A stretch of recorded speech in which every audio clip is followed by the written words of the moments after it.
Welcome back to our channel kung saan tinatalakay natin ang pinakamainit at pinakamahalagang development sa AFP modernization. Sa usapin ng modernization ng Philippine Air Force o PAF, isa sa pinakamainit na debate ngayon ay kung sino ang makakakuha ng Multi-Role Fighter o MRF contract ng Pilipinas. Madalas nating naririnig na isa sa pinakamalakas na selling point ng Gripen ay ang kakayahan nitong mag-operate sa highway o improvised airstrips. Pero kamakailan, may development sa Indonesia na nagbigay ng panibagong perspektibo sa isyong ito.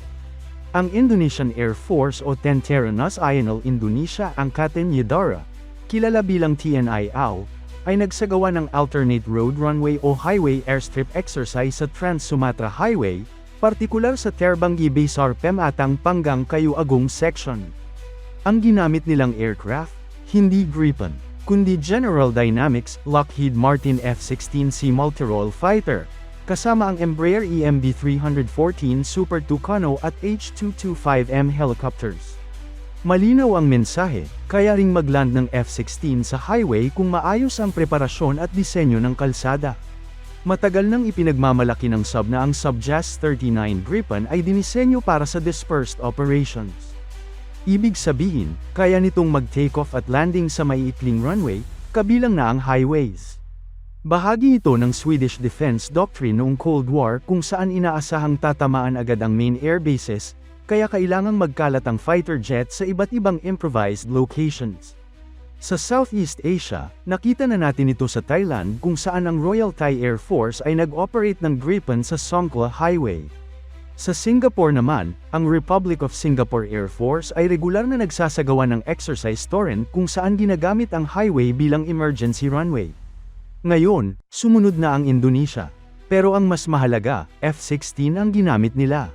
Ano ang ibig sabihin ng Indonesia exercise? Ang Indonesia ay isa sa pinakamalaking operator ng F-16 sa Southeast Asia. Ang kanilang F-16C ay upgraded variants na may modern avionics at systems. Sa ginawang highway landing exercise, pinakita nila na hindi limitado sa Gripen ang kakayahan ng dispersed operations. Sa katunayan, ang F-16 ay historically capable naman talaga ng ganitong operasyon, basta't ang runway o highway ay sapat ang haba, lapad, at reinforced ang pavement para kayanin ang timbang at landing load ng aircraft. Dito pumapasok ang malaking punto, ang highway capability ay hindi lang nakadepende sa aircraft design, kundi sa infrastructure preparation. Sa ongoing MRF acquisition ng Philippine Air Force, dalawang pangunahing contenders ang madalas nababanggit, ang Gripen at ang F-16 Fighting Falcon mula sa US. Isa sa madalas na argument ng Gripen supporters ay mas bagay ito sa Pilipinas dahil kaya nitong mag-operate sa mas maiikling runway at highways. Dahil ang Pilipinas ay isang archipelagic country na may limited number of fully hardened airbases, mahalaga raw ang dispersed operations capability. Pero kung titignan ng ginawa ng Indonesia, lumalabas na kaya ring gawin ito ng F-16 kung paglalaanan ng tamang planning at engineering ang mga piling highway. Kung tutuusin, ang mas malaking tanong ay hindi kung kaya ba ng aircraft, kundi kung handa ba ang Pilipinas na mag-designate at mag-prepare ng mga highway bilang military airstrips.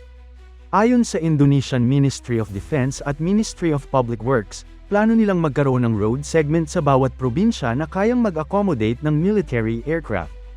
Ibig sabihin, strategic planning ito sa national level, hindi lang simpleng stunt exercise. Kung gagayahin ito ng Pilipinas, kailangan ng koordinasyon sa pagitan ng Department of National Defense, Department of Public Works and Highways, at iba pang ahensya. Ang tanong, may ganitong long-term infrastructure vision ba tayo? Kung wala, kahit Gripen pa ang bilhin, hindi rin fully ma-maximize ang highway landing capability nito. May ilang teknikal na pagkakaiba ang Gripen at F-16 pagdating sa field operations. Ang Gripen ay may mas mababang operating cost at mas kaunting ground crew requirement ayon sa sub. Ito ang isa sa kanilang strongest marketing points. Ang F-16 naman, bilang mas malaking aircraft, ay may mas malawak na global supply chain, mas maraming weapons integration options, at battle-proven record sa maraming bansa. Sa highway operations, parehong kailangan ng maayos na road surface, clear approach path, mobile arresting gear kung kinakailangan, ground support equipment, Hindi ito simpleng, lapag lang sa kalsada, scenario. High risk at high coordination operation ito. Ang ginawa ng Indonesia ay may strategic messaging din. Sa panahon ng tumitinding security concern sa South China Sea at iba pang flashpoint sa rehiyon, ang pagpapakita ng capability na mag-operate mula sa highways ay deterrent signal. Ibig sabihin nito, kahit ma-target ang main air bases, may fallback options pa rin ang kanilang Air Force. Para sa Pilipinas, na may geographic vulnerability at limited hardened shelters, mahalagang pag-isipan kung ang dispersed operations ay dapat bang maging core doctrine ng PAF. Kung oo, kailangan itong isama hindi lang sa aircraft selection kundi sa national infrastructure planning.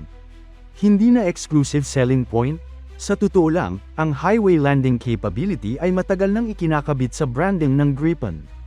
Pero sa mga nakaraang taon, napatunayan na rin ng ibang bansa na kaya itong gawin ng ibang fighters kabilang ang F-16. Hindi ibig sabihin nito na pareho sila sa lahat ng aspeto. May design philosophy advantage ang Gripen pagdating sa quick turnaround at minimal crew operations. Pero hindi na ito exclusive capability. Para sa decision makers ng Pilipinas, dapat tingnan ang mas malawak na larawan. Cost of acquisition, life cycle cost, weapons package, interoperability with allies, logistics support, strategic alignment. Hindi lang dapat nakafocus sa highway landing narrative. Ano ang mas angkop sa Pilipinas? Kung susuriin ang sitwasyon ng Pilipinas, mahalaga ang interoperability sa United States dahil sa Mutual Defense Treaty at regular joint exercises.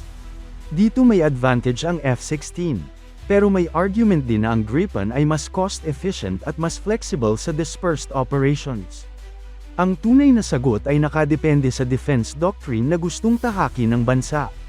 Kung ang goal ay magkaroon ng highly networked force na tightly integrated sa US systems, may logical appeal ang F-16. Kung ang goal naman ay magkaroon ng relatively affordable, flexible platform na kayang mag-operate kahit sa austere conditions, may malakas na kaso ang Gripen.